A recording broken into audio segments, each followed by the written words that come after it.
d'origine moldave, moi et ma femme. On est arrivé en France en fin 2017, octobre 2017, pour rejoindre nos amis qui nous ont proposé du travail. D'ailleurs, on travaille en restauration. Les enfants ils sont nés en France, les deux. Nous, à la maison, on parle deux langues. Des fois, c'est roumain et français. On essaie de caler les deux, quoi, pour pas qu'ils oublient déjà la langue qu'on parle maternelle et qu'on est dans un autre pays, il faut apprendre aussi. Des fois, les dessins animés, ils regardent en russe, en anglais, comme ça, oui. Plus ma fille, l'éducatrice, il me disait que à la maison, on écoute la musique, c'est des chanteuses, des chanteurs de chez nous, peut-être ici. Elle apprend vite. Et ici, à la crèche, elle commence à danser et chanter. Donc c'est pour ça qu'on essaie de combiner les deux langues, comme ça, quand elle sera grande, avoir les deux. Peut-être 3, 4. Déjà, on parle quatre langues. Est-ce qu'on donne le lait pendant la nuit? Est-ce que quand on réclame le lait, on est obligé de dire non ou oui? J'ai vu un petit vidéo, d'ailleurs, je me rappelle, c'était un Ukrainien, c'est un docteur, je ne sais pas. Il disait que nous, les grands, on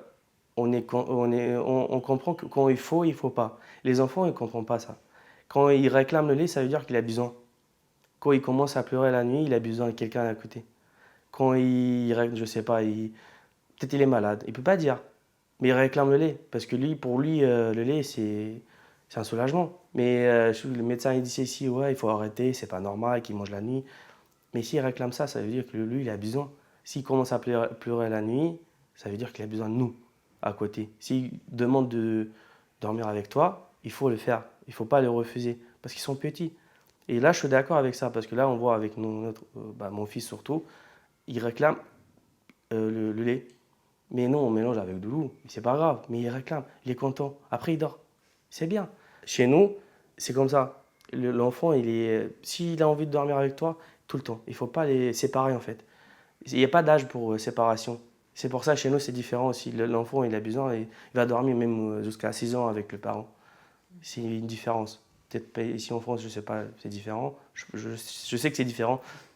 Parce que déjà, si le médecin dit que oui, il ne faut pas donner le lait, il ne faut pas dormir avec les enfants, il faut laisser dormir dans une chambre. Vu qu'on a deux, on peut mettre les deux lits, ils vont laisser comme ça. Oui, on laisse pendant la sieste, ça va. Mais s'il commence à pleurer, on est tout de suite là. Par exemple, ce moment, moi je dors avec ma fille et ma femme dort avec mon fils. Après, on change.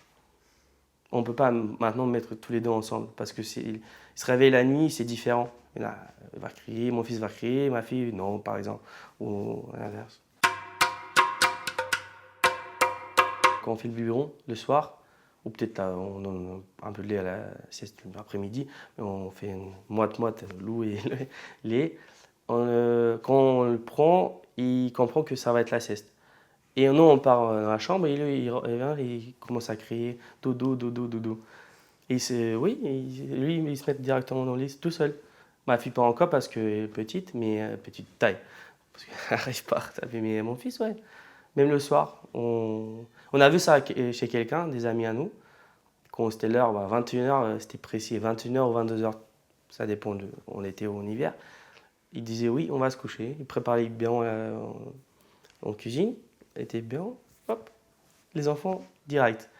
Ça, c'est bien. Et j'ai bien aimé ça parce que j'ai vu des enfants qui sont, si les parents ils font peut-être une petite soirée, ils vont rester avec leurs parents jusqu'à 2h, 3h du matin. Et c'est pas normal, moi, je trouve.